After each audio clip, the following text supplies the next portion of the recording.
रामपुर गांव में एक रोहित नाम का लड़का रहता था। वो अपने माता पिता के साथ रहता था। उसकी एक छोटी बहन भी थी जिसका नाम था प्रेरणा। रोहित बहुत अमीर था। इतना धन होने के बावजूद भी उसका लालच खत्म ही नहीं हो रहा था। वो धन कमाने के नए नए हथकंडे अपनाता रहता। एक दिन, अरे कहाँ हो? यहाँ आओ जल्दी। अरे जल्दी आओ भाई।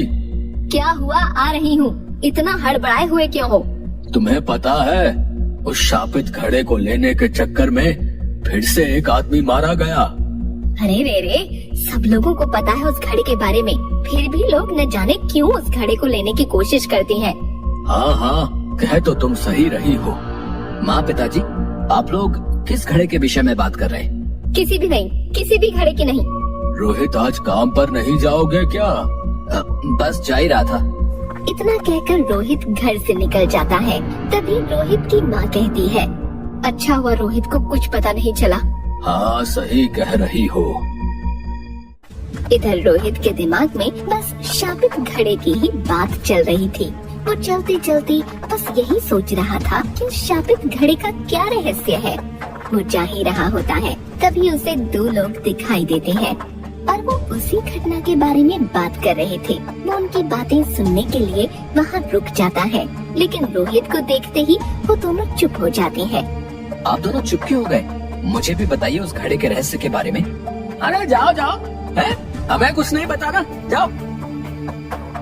रोहित उन दोनों व्यक्तियों से जिद करने लगा, जिसको देख उनमें से एक व्यक्ति उसे शापित घड़े का राज बताने के लिए राजी हो जाता है। अच्छा अच्छा, सुनो बताता हूँ।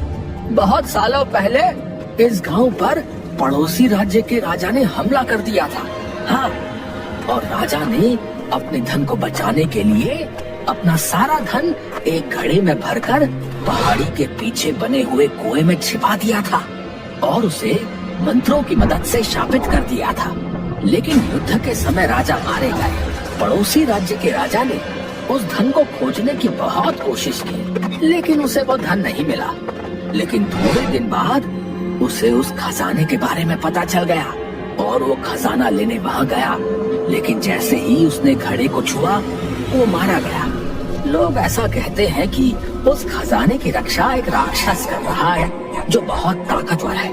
अब क्या वो घड़ा अभी भी वही है? हाँ, अभी भी वही है, लेकिन कोई भी व्यक्ति उसे पा नहीं सकता। जो भी वहाँ जाता है वो राक्षस उसे जिंदा नहीं छोड़ता। हाँ, अब अच्छा, अब मैं चलता हूँ। इतना कहकर रोहित वहाँ से आगे बढ़ गया और उस घड़े के खजाने को लेने के बारे में सोचने लगा। वो दफ्तर पहुँचा और काम करने लगा, लेकिन उसके दिमाग से खजाने की बात गई ही नहीं। वो रात में अपने घर लौटा तो देखा उसके माता पिता कहीं जाने की तैयारी में खड़े हैं। उनको देखकर रोहित ने पूछा, माँ पिताजी, आप दोनों कहाँ जा रहे हो? बेटा, वो तेरी नानी की तबीयत अचानक खराब हो गई, हम वहीं जा रहे हैं। तुम अपना और प्रेरणा का ध्यान रखना। ठीक है माँ, आप लोग जाइए। हाँ माँ, आप लोग जाइए ना। रोहित को इससे अच्छा मौका नहीं मिलता उस खजाने को लेने जाने का। ये सुनकर दोनों घर से चले जाते हैं और इधर रोहित अपनी बहन से कहता है, प्रेरणा, चलो जल्दी से मुझे खाना दे दो, मुझे कहीं जाना है। इतनी रात में भैया कहाँ जाओगे आप? अब कहीं नहीं, तुम बस जल्दी से खाना दे दो। ठीक है भैया, मैं अभी लाई। प्रेरणा खाना लाती है और दोनों खाना खाने के लिए बैठ जाते हैं। दोनों खाना खा ही रहे होते हैं कि तभी रोहित कहता है, प्रेरणा, मैं खाना खाकर जा रहा हूँ, तुम सो जाना। इतना कहकर रोहित वहाँ से निकल जाता है। प्रेरणा के कई बार पूछने पर भी रोहित ने उसे कुछ नहीं बताया। उसे अपने भाई की चिंता होने लगी और वो अपने भाई के पीछे पीछे जाने लगी। और थोड़ी ही देर में रोहित उस पहाड़ी के पीछे पहुंच गया और उसके पीछे पीछे प्रेरणा भी वहां पहुंच गई। उसे पहले से ही इस जगह के बारे में पता था। उसने अपने भाई को रोकने के लिए उसे आवाज दी, भैया, रोहित भैया, रुको ना। रोहित आवाज सुनकर रुक जाता है और देखता है कि एक लड़की उसकी तरफ भागी चली आ रही है। तभी प्रेरणा भागी भागी रोहित के पास पहुंचती है। प्रेरणा को देखकर रोहित को गुस्सा आ जाता है। और वो कहता है, तुम यहाँ क्या कर रही हो? तुम क्यों आई हो मेरे पीछे? भैया आपको पता भी है इस जगह के बारे में, चलिए आप यहाँ से। तू जा, मैं आ जाऊंगा थोड़ी देर में। नहीं भैया आप चलिए यहाँ से, कहीं आप उस घड़ी से वो शापित खजाना तो लेने नहीं जा रहे? हाँ मैं वही खजाना लेने जा रहा हूँ। इतना सब कुछ तो है हमारे पास, आप क्यों लालच कर रहे हो? चलो ना। प्रेरणा ने उसे समझाने की बहुत कोशिश की, लेकिन रोहित नहीं माना और आगे की तरफ चलने लगा। प्रेरणा भी उसके पीछे पीछे चलने लगी और थोड़ी ही देर में वो उस घड़े के पास पहुंच गए। तभी रोहित बोला, प्रेरणा तुम चली जाओ। नहीं भैया आप भी चलो। ठीक है मत जाओ, यहीं रहो तुम, मैं कुएं के अंदर जा रहा हूँ। प्रेरणा वही कुएं के पास रुक जाती है और रोहित उस कुएं के अंदर जाता है।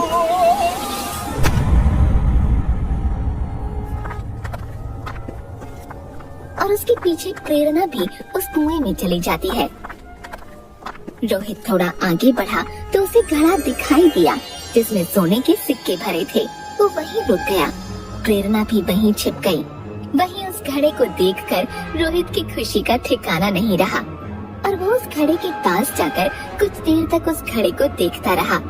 थोड़ी देर बाद उसने जैसे ही खजाना निकालने के लिए उस घड़े को छुआ, बहुत तेज बिजली कड़कने लगी और ऊपर से मिट्टियों की चट्टानें गिरने लगी, जिसे देख वो डर गया। तभी उसे एक भयानक हंसी सुनाई पड़ी। उसने डर के मारे अपने हाथ पीछे खींच लिए और पीछे मुड़कर देखा तो उसके सामने एक राक्षस खड़ा था। उस राक्षस की आंखें अंगारों की तरह लाल थीं। उस राक्षस ने रोहित को घूरते हुए गुस्से में गुर्राया। दुष्ट व्यक्ति, तेरे पास किस चीज की कमी है जो तू यहाँ आया है? तेरे पास सब है, फिर भी तेरा लालच तुझे यहाँ खींच लाया। राक्षस की ऐसी बातें सुन रोहित डर से कांपने लगा। डर से कांपते कांपते उसने कहा, मुझे माफ कर दो, मुझे माफ कर दो, मैं कभी भी ऐसी गलती नहीं करूँगा। लालच करने वालों के लिए मेरे पास कोई माफी नहीं है। तुम्हें इसकी सजा मिलेगी और इस गलती की बस एक ही सजा है और वो है मौत। राक्षस की ये बात सुनकर प्रेरणा भागी भागी वहाँ आई और बोली, आप मेरे भाई को माफ कर दीजिए, आप उसकी जान मत लीजिए, आप उसे छोड़ दीजिए, चाहे तो उसके बदले आप मेरी जान ले लो। आप इसे कुछ मत कीजिए, आपको जो सजा देनी है आप मुझे दे दीजिए। मैंने गलती की है, मेरे मन में लालच था। प्रेरणा, तुम पहली ऐसी लड़की हो जो यहाँ खजाना लेने के मकसद से नहीं बल्कि किसी को बचाने के मकसद से आई हो। इसलिए मैं तुम्हें तुम्हारे भाई को बचाने का एक मौका देना चाहता हूँ। बताइए मुझे क्या करना होगा? तुम्हें मुझे इस बंधन से मुक्त कराना होगा और तुम ही इस काम को कर सकती हो। लेकिन मैं ये सब कैसे करूँगी? तुम्हें मेरे एक सवाल का जवाब देना होगा, जिसके सही उत्तर के लिए मैं तुम्हें 2 मौके दूंगा। पूछिए। बताओ वो क्या है जो किसी के लिए और कभी नहीं रुकता। लेकिन ध्यान से याद रखना, बस 2 मौके हैं तुम्हारे पास। प्रेरणा थोड़ा सोचती है और बोलती है, पानी, पानी कभी नहीं रुकता। राक्षस तभी अपनी शक्तियों का इस्तेमाल करता है और उसे एक गड्ढे में पानी भरा हुआ दिखाता है और बोलता है, ये देखो, ये पानी तो रुका हुआ है और पानी तो समुद्र में जाकर भी रुक ही जाता है। अब तुम्हारे पास बस एक मौका है अपने भाई को बचाने का। अब बस एक मौका और। प्रेरणा अब असमंजस में पड़ गई क्योंकि अब उसके पास बस एक मौका था।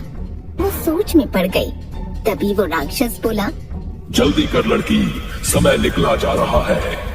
राक्षस की ये बात सुनते ही प्रेरणा को समझ आ गया कि समय किसी के लिए नहीं रुकता और उसने तुरंत जवाब दिया, समय समय किसी के लिए नहीं रुकता। तुमने एकदम सही जवाब दिया है। मैं तुम्हें और तुम्हारे भाई को आजाद करता हूँ। इसके बाद उस राक्षस को मुक्ति मिल गई और वो उस घड़े के साथ गायब हो गया। इधर रोहित को भी समझ आ गया था कि लालच करना बुरी बात है।